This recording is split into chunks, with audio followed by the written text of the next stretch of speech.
افسوسناک خبر ہے، بستی ملوک میں نیشنل ہائی وے پر فیکٹری ملازمین سے بھری بس ٹرالر سے ٹکرا گئی۔ حادثے کے نتیجے میں 15 سے زائد افراد زخمیوں کو مقامی ہسپتال منتقل کیا گیا۔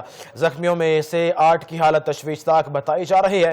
اسی پر مزید تفصیلات جان لیتے ہیں، نمائندہ 7 نیوز سے بھی ہم رابطہ کرنے کی کوشش کریں گے۔ آپ کو بتا رہے ہیں کہ بستی ملوک میں نیشنل ہائی وے پر فیکٹری ملازمین سے بھری بس ٹرالر سے ٹکرا گئی۔ حادثے کے نتیجے میں 15 سے زائد افراد زخمی ہو گئے۔ زخمیوں کو مقامی ہسپتال منتقل کر دیا گیا۔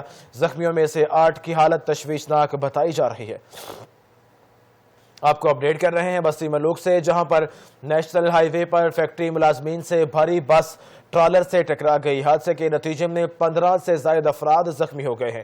زخمیوں کو مقامی ہسپتال منتقل کر دیا گیا، جہاں پر زخمیوں میں سے 8 کی حالت تشویشناک بتائی جا رہی ہے۔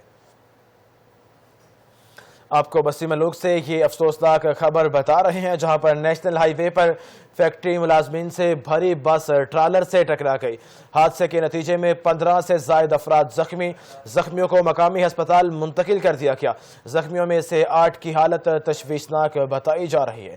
آپ کو بستی ملوک سے یہ خبر بتا رہے ہیں، جہاں پر نیشنل ہائی وے پر فیکٹری ملازمین سے بھری بس ٹرالر سے ٹکرا گئی۔ حادثے کے نتیجے میں 15 سے زائد افراد زخمی ہو گئے۔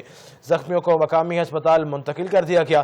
زخمیوں میں سے 8 کی حالت تشویشناک بتائی جا رہی ہے۔ اسی پر مزید تفصیلات جانتے ہیں، نمائندہ 7 نیوز وحید اختر۔ جی وحید، تفصیلات کے بارے میں آگاہ کیجیے۔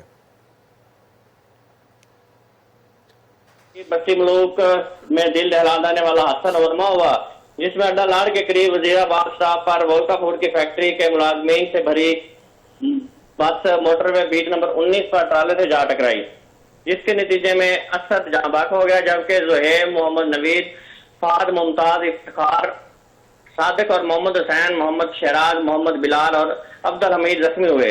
زخمیوں میں سے 8 کی حالت تشویشناک بتائی جا رہی ہے، جبکہ موٹر وے پولیس اور ریسکیو 112 نے فوری کارروائی کرتے ہوئے زخمیوں کو نشتر ہسپتال منتقل کر دیا، جبکہ کرین کی مدد سے حادثہ والی بس کو جائے حادثہ سے ہٹایا جا رہا ہے۔